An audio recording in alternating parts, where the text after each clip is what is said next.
Hello, good morning students. So today we are going to study about our chapter number 8 which is about the glory of Bharatvarsh. Means कि ancient time में means कि जब monarchy system India में चल रही थी तब जो भारत है उसका लिटरेचर किस तरह का था, एग्रीकल्चर सिस्टम क्या थी, कौन से हमारे पोइट्स थे, वो सब कुछ देखने वाले। आपकी टेक्स्ट बुक में page number 41 ancient India agriculture के बारे में।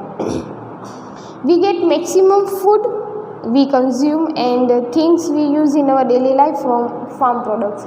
नॉर्मली हम जो जितने भी प्रोडक्ट्स यूज़ करते हैं हमारे लाइफ में सुबह से रात को सोने तक, सो मैक्सिमम जो भी प्रोडक्ट्स होती है वो फार्म रिलेटेड प्रोडक्ट्स ज़्यादा होती है। Farming begin in ancient India and farming directly हमें नहीं बता था बट वो एंशियंट इंडिया का ही एक तरह का नॉलेज है। In those days also various tools and irrigation facilities way developed for farming and उस समय में भी फार्मिंग के लिए अलग अलग फैसिलिटीज़ को वो लोग यूज़ करते थे। In ancient times wheat, barley, paddy, jowar, millet, sesame, peas etc were cultivated. Tools, if we are talking about tools,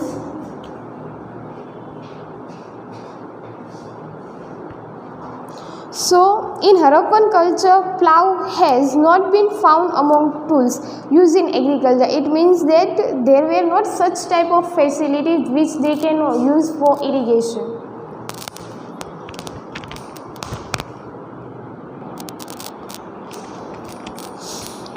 Okay, sorry for that.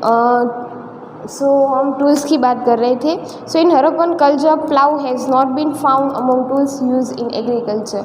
मतलब कि हरप्पन सिविलाइजेशन से प्रॉपरली ऐसे टूल्स नहीं मिले कि हम कह सकते हैं कि वो एग्रीकल्चर में यूज़ कर सकते। But plough shape toy has been found, लेकिन प्लाउ के शेप के ही जो टॉयज़ है वो हमें मिले। So we can say that they were using plough for farming. Plough का यूज़ नॉर्मली जब भी हम कोई इरिगेशन या फिर कल्टीवेशन स्टार्ट करें तो उससे पहले की ये प्रोसेस है। Use of iron tools had been increasing in the field for agriculture. Normally agriculture के लिए आयरन के जो टूल्स थे वो ज़्यादातर यूज़ होते थे। It includes axes for clearing forest and front portion of plough use for ploughing soil. And उसका जो फ्रंट पोर्शन है वो ही सॉइल को प्लाउइंग करने के लिए यूज़ होता था। In addition they were familiar with, और उसके अलावा वो सिकल है, एक्स है, इन सभी चीज़ों के साथ टूल्स के साथ वो इरीगेटेड एंड फेमिलियर थे। इरीगेशन की बात करें so without rich information villages it was difficult for kings and their kingdoms to survive. जो भी विलेजेस है उन लोगों के पास मतलब सिर्फ किंग के ऊपर या फिर किंगडम के ऊपर डिपेंड होना वो उनके सर्वाइवल का कोई मेन पॉइंट्स नहीं निकलती थी। So just as new tools and seedling very important step for a development of culture, but development के लिए एक नया स्टेप वो था agriculture. Irrigation also prove to be very useful at this time. आज के टाइम पे हम इरीगेशन के लिए canal, well, lake, artificial reservoirs means कि तालाब, ये सारे इरीगेशन फैसिलिटीज़ हम यूज़ करते हैं। एंशियंट इंडिया रूरल लाइफ, ये ऑलरेडी आगे जितने भी चैप्टर्स हैं उसमें हम स्टडी कर चुके हैं। ये बस अलग अलग जो पॉइंट्स है उसको मिला के दिया है और कुछ नहीं। Life in towns, most of the cities were capitals of Mahajanapada. Mahajanapada means की big area, big city, it means की state. About 2500 years ago, these cities were protected by fortification. आपने पहले के टाइम पे अगर कोई विलेजेस देखे हो तो वो बड़ी बड़ी दीवार से उसको फोर्टिफाइड किया गया है। क्यों? ताकि बाहर के जो लोग हैं उसके अंदर एंटर ना हो सके या फिर अटैक ना कर सके। Spherical walls have been found from many cities which were known as wells, जिसको वेल के नाम से भी जाना जाता है। So this wells were use for, उसका use as a toilet, drain या फिर डस्टबिन की तरह किया जाता था। People in rural areas and urban areas use wheat. Rural and urban production consume के लिए wheat, rice, milk, curd, ghee, fruits, ये सारी चीज़ें as a food consume use करते थे। कभी कभी वो मीट में फ़िश को भी यूज़ करते हैं। Usually men and woman wear two clothes, उनके दो तरह के क्लोथ्स होते थे, जैसे कि अगर वो लोअर बॉडी के लोअर पार्ट में मीन्स कि उनकी वेस्ट से नीचे अगर कोई कपड़ा पहनते तो उसको नीवी मतलब कि धोती कहा जाता था, एंड अगर उसके अपर पार्ट पे जो कपड़े पहनते उसको वास कहते।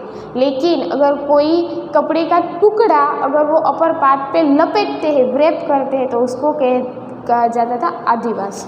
तो ये याद रखना कि उनके जो क्लोथ्स थे वो नॉर्मली दो पार्ट्स में रहते थे, upper parts and lower parts.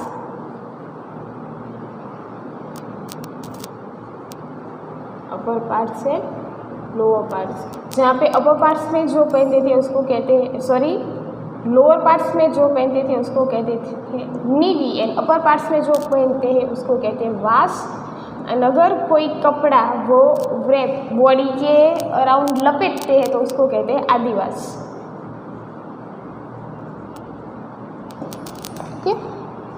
Ancient Indian art, उस समय का जो आर्ट था वो दो हिस्सों में डिवाइडेड था, fine art and performing art.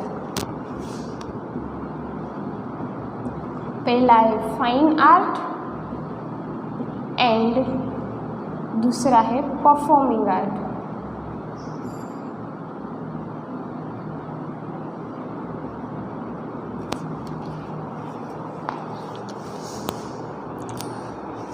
Fine arts included drawing, painting, literature, architecture, music, clay etc।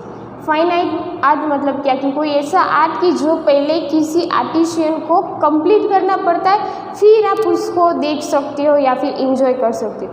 But performing art मतलब कि आप लाइव में कुछ करते हो और सामने वाला पर्सन आपको लाइव में ही इंजॉय करता है, वो टू वे प्रोसीजर आप कह सकते हो, बट इसमें ऐसा नहीं है। ठीक है, फाइन आर्ट मतलब कि जो आप प्रोसेस पूरी ख़त्म कर दो फिर सामने वाला देख पाता है, जैसे कि पेंटिंग, ड्राइंग, देन कोई लिटरेचर, आप पूरा लिखोगे तभी सामने वाला उसको देखिएगा। आप अगर म्यूज़िक है तो पहले आपको पूरा म्यूज़िक बनाना पड़ेगा फिर आप सुना सकते हो। बट अगर दूसरी तरफ बात करें performing arts, so it includes dance, drama. We will look into this matter in detail. तो सबसे पहले लिटरेचर की बात करें, सो लिटरेचर 3 तरीके के होते हैं।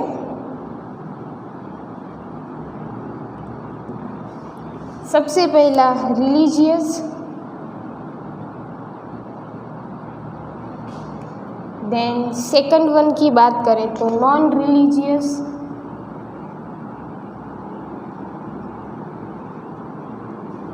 एंड थर्ड वन की बात करें तो जो फॉरेनर्स ने लिखे हैं, फॉरेन ट्रैवलर्स ने लिखे हैं।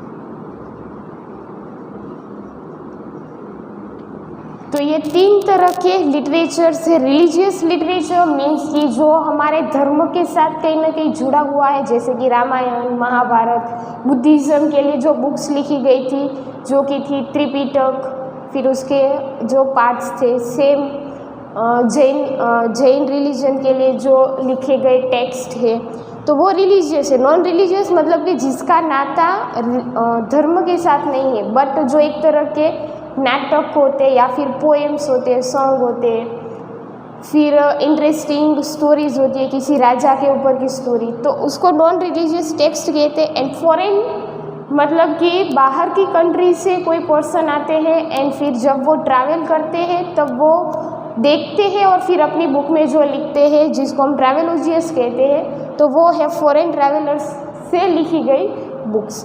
तो ये 3 तरह के लिटरेचर है, 2 तरह के आर्ट है, fine art and performing art. Clothes के 2 पार्ट थे, upper part and lower parts. तो यहाँ तक पहले जान लो। अभी नेक्स्ट सबसे पहले हम देखेंगे रिलीजियस लिटरेचर। तो ये यहाँ पे ध्यान देना क्योंकि आपकी बुक में सब कुछ मिक्स दिया है।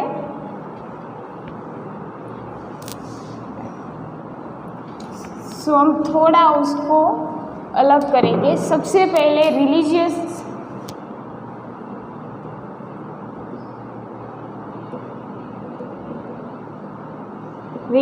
लिटरेचर में सबसे पहले हम हिंदुइज्म का रिलीजन अलग कर देंगे ताकि सब कुछ मिक्स ना हो। Buddhism, and Jainism. अभी आपकी बुक में देखो, the Vedas are included in the oldest literature of India and there are 4 Vedas. तो सबसे पहले हिंदुइज्म में पहला पॉइंट लिख दो कि वो है वेदास, एंड वो कितने हैं? 4 वेदास आपकी बुक में दिए हैं, ऋग्वेद, यजुर्वेद, सामवेद एंड अथर्ववेद। ब्राह्मण टेक्स्ट है, पुराण है,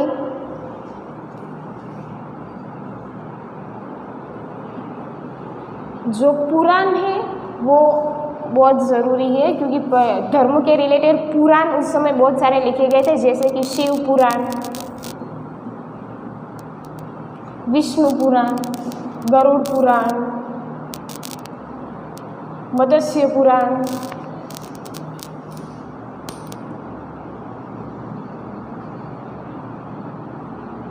मत्स्य पुराण, गरुड़ पुराण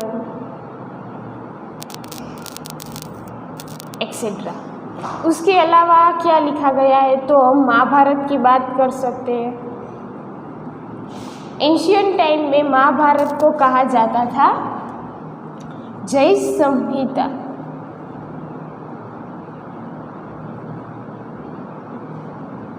महाभारत लिखा गया है।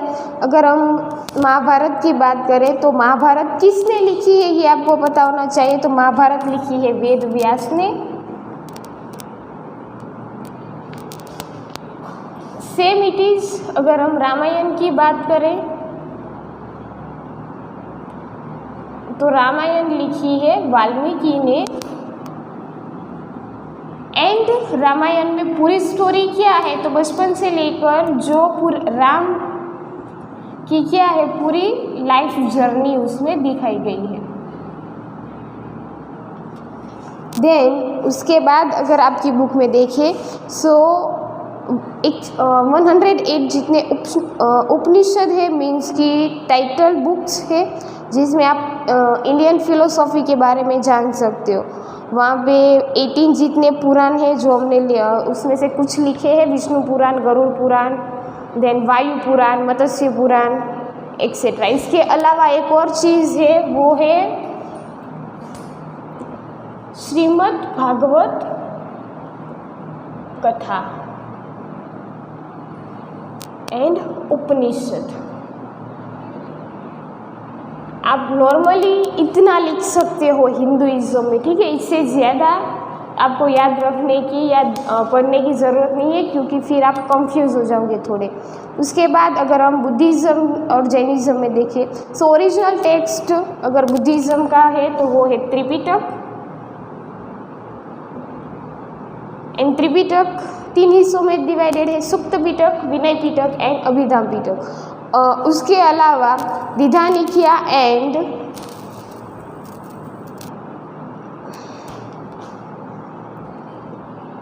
दीधानिकया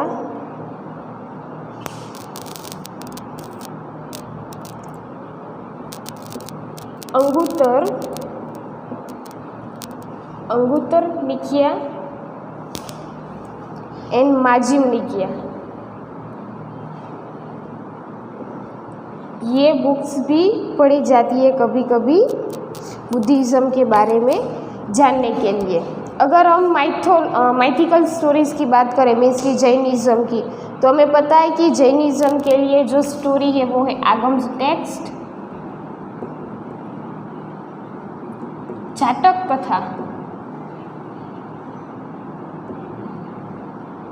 फिर उसके अलावा है केंग्यूर एंड तेंग्यूर जो तिबेटियन लैंग्वेज के वर्ड्स है।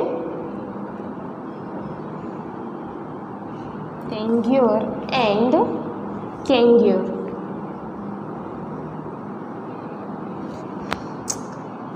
बृहद कथा, हरिवंश पुराण, वसुदेव विधि, सिद्धहेम शब्द अनुशासन, द्वाश्रय ग्रंथ वो जैनिज्म के लिए लिखा गया था।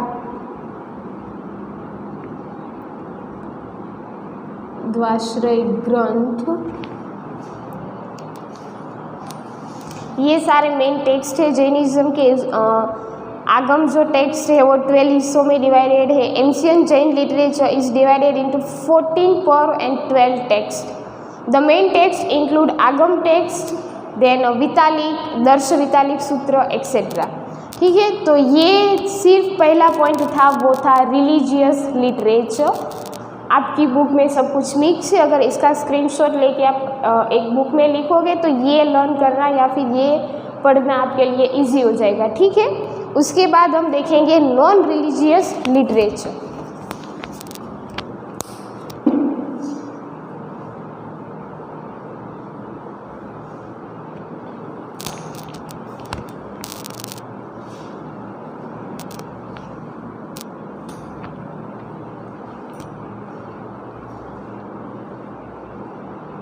चलो फिर नॉन रिलीजियस लिटरेचर, उसमें क्या है?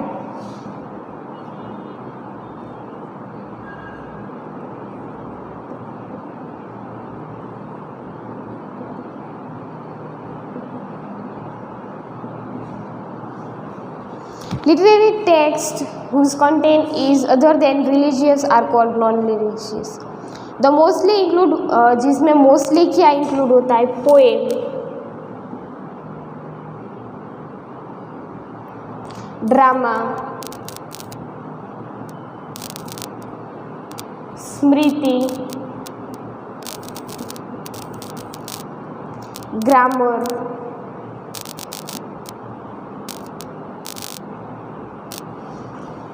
देन एडमिनिस्ट्रेटिव वर्क भी हम कह सकते हैं।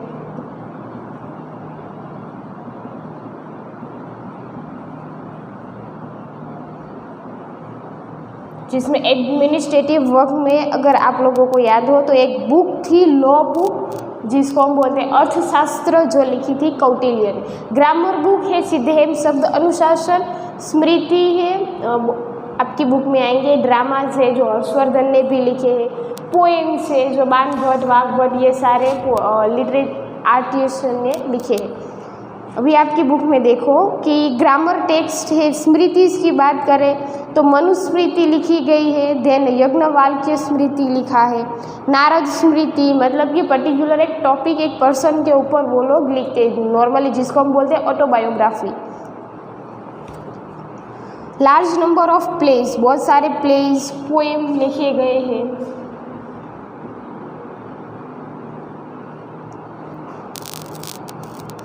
अभिज्ञान शाकुंतलम, रघुवंशम, मेघदूतम, किरातार्जुनम, ये सब कुछ क्या है? तो ये जो यहाँ पर है वो है कवि कालिदास के प्लेज है। कालिदास पोएट जिसने प्लेज स्टोरीज लिखी है वो है अभिज्ञान शाकुंतलम, जो शकुंतला है उसके ऊपर की ये पूरी स्टोरी है। Then Raghuvamsham, Meghadutam,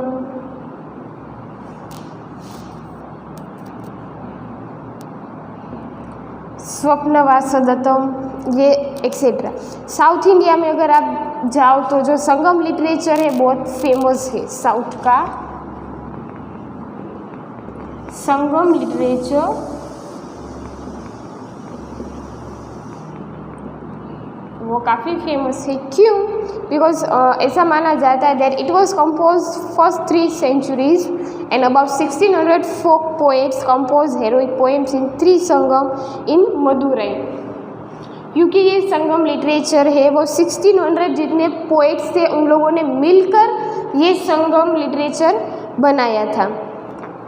best grammar text Sanskrit में हम अगर देखें तो वो है पाणिनि, वो एक पर्सन है, उसने लिखा है Ashtadhyayi, which was compose in the 5th century BC।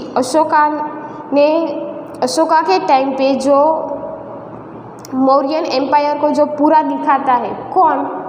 तो वो है कौटिल्य एंड मेगास्थनीज दोनों। Citation poetry and text developed greatly during Gupta age. Harisena was the writer of Samudragupta, जिसने बुक लिखी है प्रास्ति, एंड वीरसेन सभा was the writer of Prasti of Chandragupta II of Udaygiri. So Bana was praised Harsh in Harshcharita. अभी यहाँ से हमें पता है हर्षवर्धन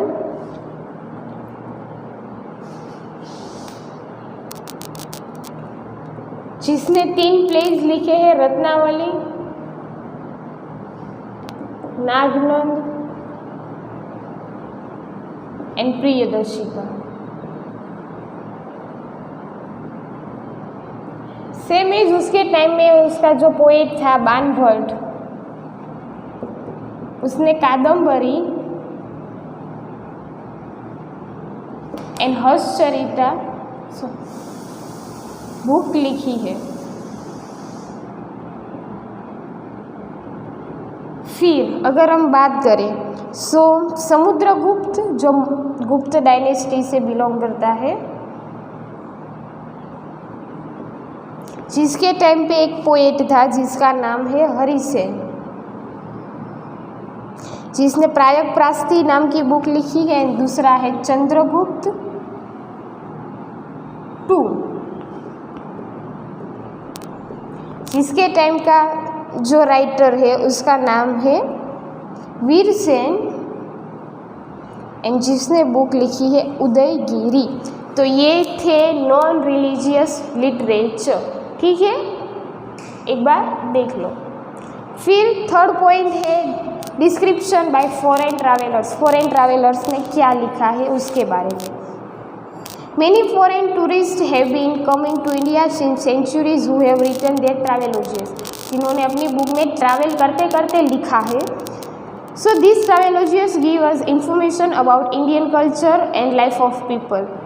जिसमें से अगर हम बात करें तो मैगस्थीनिस जो ग्रीक एम्बेसडर था, कि जो चंद्रगुप्त जो मौर्यन है उसके टाइम पे वहाँ पे रहता था, जिसने बुक लिखी है इंडिका। इंडिका की बुक अगर रीड करोगे तो हमें मौर्यन एज के बारे में नॉर्मली पता चलता है। उसके बाद अगर हम दूसरे ट्रैवलर्स की बात करें तो एक है फाहियान, देन जो कि एक चाइनीज़ ट्रैवलर था। फिर यूएन संग चाइनीज़ ट्रैवलर था जो हर्षवर्धन के टाइम पे आया था। This all has given a unique description in India, Indian social life, rural and culture of that time. तो ये सारी बुक ऐसी है जिसमें से एंशियंट टाइम में इंडियन की सोशल और कल्चरल लाइफ क्या थी उसके बारे में हमें मालूम होता है। नेक्स्ट पॉइंट है ट्रेडर्स न्यू रूट्स। ट्रेडर्स का न्यू रूट्स।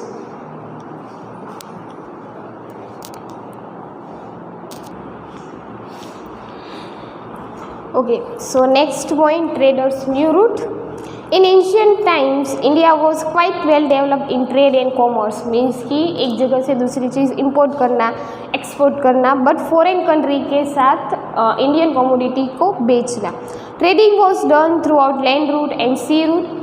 एक जगह से दूसरी जगह पे चीज़ें पहुंचाने के लिए लैंड रूट भी यूज़ होता है as well as sea route को भी यूज़ किया जाता है। Lothal was the major port of Harappan civilisation. Lothal Harappan civilisation के टाइम पे सबसे बड़ा पोर्ट, मेन पोर्ट कौन सा था? Lothal. Lothal carriers dockyard and warehouse have been found which provide us information about sea transport.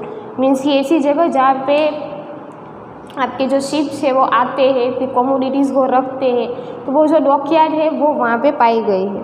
People of Lothal use to make various pottery utensil and various kinds of jewellery. Lothal के जो भी person थे वो वहाँ पर यूटेंसिल्स मीन्स की जो बर्तन है, ज्वेलरीज है, वो सारी चीज़ें वहाँ पे पाई गई है। Trading was done of beads made from oysters and Ivory. Ivory and oyster ये एक तरह के मिनरल्स है जिसमें से बीड्स एक तरह के ऐसे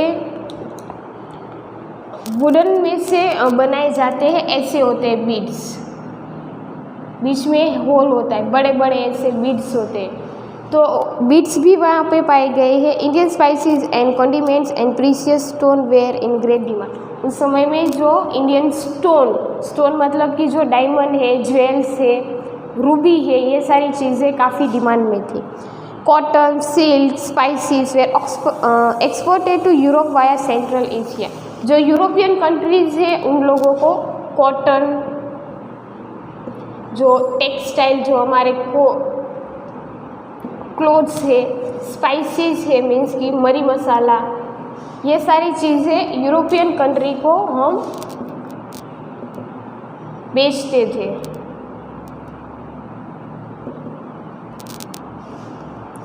through out the international ports, उसके अलावा इंटरनेशनल मतलब कि एक कंट्री से दूसरी कंट्री में ट्रांसपोर्ट करने वाले पोर्ट्स, मतलब कि खंभात, ये इंटरनेशनल पोर्ट है। सो खंभात, भरूच, सोपारा,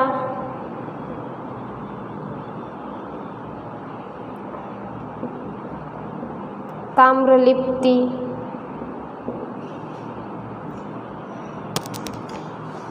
जहाँ से वो लोग cotton, textile, silk, textile, spices, cinnamon, timber, ये सारी चीज़ें वो इंपोर्ट और एक्सपोर्ट करते। वाइल गोल्ड एंड सिल्वर वो दूसरे आइटम्स हैं जो भी उस समय में एक्सपोर्ट होते थे। Many people use to travel from China to the remote areas on foot and on horseback. बहुत कभी कभी वो रिमोट एरियाज मीन्स की जो रूरल एरियाज है वहाँ तक पहुँचने के लिए हॉर्स को या फिर चल के भी कभी कभी जाते थे। They use to carry silk clothes with them, and horse पे अपने साथ सिल्क या फिर कॉटन क्लोथ्स अपने साथ ले जाते थे बेचने के लिए। The route they travel on was known as silk route and the merchants means की व्यापारी मेनली चाइना, इंडिया, चाइना के हो, इंडिया के हो, अरबिस्तान के हो, ग्रीक के हो, रोम के हो, वो सारे लोग इस जो ट्रेड है, ये जो व्यापार है उसके साथ जुड़े हुए रहते थे। Ports of South India were known centre for exporting, जहाँ पर साउथ इंडिया का जितने भी पोर्ट्स है वो ब्लैक पेपर एंड स्पाइसेस के जो इंपोर्ट एक्सपोर्ट के लिए काफ़ी जाने जाते थे।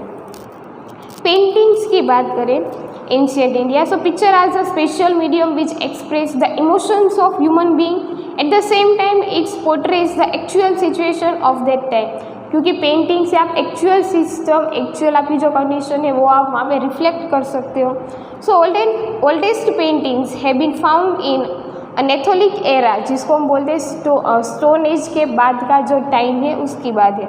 मोर than 500 paintings of neolithic age drawn by primitive man, जो कि हमें मध्य प्रदेश से जो भीमबेटका की जो केव है तो उसके अंदर उसकी जो वॉल है उसके ऊपर बहुत सारी पेंटिंग्स की गई है। एनिमल्स एंड प्लांट्स प्लस जो ट्राइबल्स है उसकी पेंटिंग्स वहाँ पे पाई गई है। Other than this paintings of Ajanta Ellora, Bhimbetka Madhya Pradesh में ये पहली प्लेस है जहाँ पे 500 से भी ज़्यादा पेंटिंग्स पाई गई है। दूसरी जगह है Ajanta Ellora, Bagh caves, Amaravati associated with Indian culture have been found in large number. Paintings of Ajanta Ellora are world famous, which depicts Buddha's जातक stories and Buddha's साधना, जहाँ पे भगवान बुद्ध की जातक स्टोरी कुछ लिखी है, भगवान बुद्ध जो साधना में है वो इमेज वहाँ पे पाया गया है। World famous painting Padmavati is the jewel of Indian culture was while Shiva temple of Ellora caves a great sculpture carved of a single massive rock, एक ही रॉक पे बहुत बड़ी शिव की मूर्ति वहाँ पे बनाई गई है, तो वो भी वर्ल्ड फेमस है। Sculpture and architecture, town planning seen in Harappan civilisation is world renowned model of Indian architecture. Uniformity in town, वहाँ पे कॉमन चीज़ें क्या है तो टाउन, बाथ, देन ग्रेनरीज में से जहाँ पे आप अपने ग्रेन्स को स्टोर कर सको, इंडस्ट्रियल यूनिट्स है, हार्वेस्टिंग, रेन वाटर की जगह, ये सारी चीज़ें हरप्पन सिविलाइजेशन में पाई गई है। So this architecture include cave architecture, temple architecture. So cave architecture includes the hills of Barabar, Nasik hill, Ajanta Ellora, Amaravati, Bhimbetka etcetera. Sculpture art of making ideals was fully developed. तो अगर स्कल्पचर की बात करें तो वो दो हिस्सों में डिवाइड था। पहला था गांधार आर्ट एंड सेकंड जो है वो है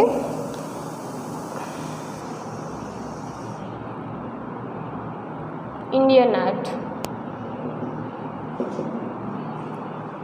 गांधार आर्ट की बात करें so which was a confluence of a green and Indian, जो ग्रीक एंड इंडियन स्टाइल को मिक्स करके जो आपने बनाया है, जैसे कि तक्षशिला, फिर Gandhara in Afghanistan, north western India, यहाँ पर लार्ज नंबर में जो आर्टिफैक्ट्स पाए गए हैं बट वो गांधार आर्ट्स है। सेम एज अगर हम बात करें तो other style which is completely Indian art which is known as Mathura art, जिसको मथुरा आर्ट भी आप कह सकते हो, मथुरा आर्ट भी कह सकते हो आप उसको। So art that idol of Hindu deities were also made in this style, जहाँ पे हिंदू डेटीज है उसके आर्ट्स वहाँ पे है, जैसे कि नासिक, सारनाथ, अमरावती, ये सारे वहाँ के प्लेसेस है। फिर स्तूप एंड विहार, स्तूप एक तरह के टेम्पल जैसा ही होता है बट वो ऐसे होता है, एंड यहाँ पे गेट जैसा होता है, इसको स्तूप कहते हैं। एंड विहार जो है वो एक तरह का टेम्पल जैसा होता है बट वो ऐसे होता है। एंड फिर यहाँ पे गेट होते हैं, तो इसको बोलते हैं विहार स्तूप। विहार का यूज़ करते थे rest as a rest house. Architecture of Buddhism includes stup and vihars. After the nirvana of Gautam Buddha, the monumental construction of his life began in the form of stup. These stup were made for the first time during वाजी संघ, जो वाजी union था, वाजी संघ था, उस समय में ये पहली बार स्तूप बना था भगवान बुद्धा के लिए। Stupa is small dome shape, oval तरीके का छोटा सा ऐसा शेप में होता है। The middle of which is the relics of Buddha were buried and the Buddhists practice meditation here. जहाँ पे जितने भी बुद्धिस्ट होते हैं वो वहाँ पे मेडिटेशन के लिए आते हैं, एंड जहाँ पे भगवान बुद्धा की जो बॉडी है वो वहाँ पर ज़मीन के नीचे रखी गई है, ऐसा माना जाता है। उसके अलावा जो सांची स्तूप है, stupa of Lumbini, stupa of Sarnath are very important. Emperor after Ashoka also maintain the tradition of stupa construction. उसके अशोका के बाद भी जो स्तूप कंस्ट्रक्शन है वो चालू ही रहा था बनना। There is a pradakshina path around the stupa. Chaitya also are major center of Buddhist art, like caves of Chaitya where the carved in mountain में जो caves बनाई गई है, caves of Chaitya, column, door, huge prayer hall जहाँ पे बड़ी सी prayer hall है। They were used to place of prayer, and ऐसी जगह को यूज़ करते थे प्रेयर के लिए। Jain and Buddhist monks study in this vihar. फिर जो विहार बनाए गए जहाँ पे वो लोग रहते हैं, स्टडीज करते हैं। Hiuen Tsang noted that there were 100 of vihars in North India of Gujarat. Hiuen Tsang जो हर्षवर्धन के टाइम पे आया था, एंड उसने नोटिस किया कि 100 से भी ज़्यादा स्तूप एंड विहार बनाए गए हैं इंडिया में। Statue and monuments are associated with Jain architecture also. Jain statue of Gomteshwar in Shravan Belgada is world famous. A number of caves have been made in for living of Jain monks and Buddhist bhikshuk. So many such types of caves are located in Gujarat. Get information about them. You can also gather the information from your textbook, from the things to know. Heritage in education, education system कैसी थी? Looking at the extension of Harappan civilisation and the developed town planning, it can be said that higher education and technical education has been imparted in India since 4000. Remains of educational institution has been found from Mohenjo-daro. The civilization is also called Bronze civilization because they had knowledge about bronze technology. जो मोहेंजो-दारो जो पूरी civilisation मिली उसको bronze civilisation, bronze एक तरह का metal है, bronze civilisation इसीलिए कहा गया क्योंकि उन लोगों को पता था कि ब्रोंज को कैसे यूज़ किया जाए। उन लोगों ने ब्रोंज में से फोर्ट्स, हाउसेस, बाथरूम, ये सारे डेवलप्ड जो एरियाज थे वो बनाए बिकॉज ऑफ सिविल इंजीनियरिंग, वो नॉलेज था उनके पास। रिमेन्स ऑफ 5 विद्यापीठ, जो विद्यापीठ है जैसे कि तक्षशिला, गांधार रीजन इन नॉर्थ वेस्टर्न, जो एजुकेशन का मेन प्लेस भी माना जाता है, जहाँ पर वो लोग संस्कृत है, ग्रामर है, एस्ट्रोनॉमी है, एस्ट्रोलॉजी, हिंदुइज्म, फिलोसॉफी, ये सारी चीज़ें सिखाई जाती है। तक्षशिला की बात है। Great philosopher and rulers like Chanakya, Chandragupta, Jiva had become renowned for this education institutions. One such educational institute, दूसरी यूनिवर्सिटी अगर हम बात करें तो वो है Nalanda university. So Hiuen Tsang had also visited it, जहाँ पे ह्यूएन-त्संग भी गए थे। सो जहाँ पे नॉर्मली बुद्धिज़्म की, जो बुद्धा की जो फिलोसॉफी है वो जानने को मिलती है, जहाँ के प्रिंसिपल थे नागार्जुन, जो एक केमिस्ट थे, मीन्स कि वो मर्क्यूरी में से मेडिसिन भी बन सकती है, वो उन्होंने प्रूव किया था। So there are evidences that there was a great vidyapeeth in Vallabhi of Gujarat in 6th-7th century. उसके अलावा तीसरी विद्यापीठ मतलब कि वल्लभी विद्यापीठ, पहली थी तक्षशिला, दूसरी नालंदा और तीसरी Vallabhi. So Hiuen Tsang has written a lot regarding this university also, इसके बारे में भी ह्यूएन-त्संग ने लिखा है। Many students used to come here to study. Students had to give entrance exam for admission. Principal would be taken a written examination and later they used to send students for interview. So such a modern educational system was prevalent in India at that time. उस समय में भी ये modern system use की जाती थी कि entrance exam लेना, फिर इंटरव्यू लेना और फिर ही उनको एडमिशन देना। हिंदुइज़्म, बुद्धिज़्म, जैनिज़्म, ये सारी लैंग्वेज, सारे रिलीजन्स में हमें मेडिटेशन, एस्ट्रोलॉजी एंड एस्ट्रोनॉमी के बारे में जानने को मिलता है। बंगाल, जहाँ पे 2 यूनिवर्सिटी है, विक्रमशिला एंड अनंतपुरी, दोनों जो आज के टाइम पे नहीं है। Where a large 3 stories library of Buddhism was built, जहाँ पे बुद्धिज़्म के रिलेटेड बहुत बड़ी लाइब्रेरी है और उनके रिलेटेड बुक्स भी रखी गई है। Last point, coin.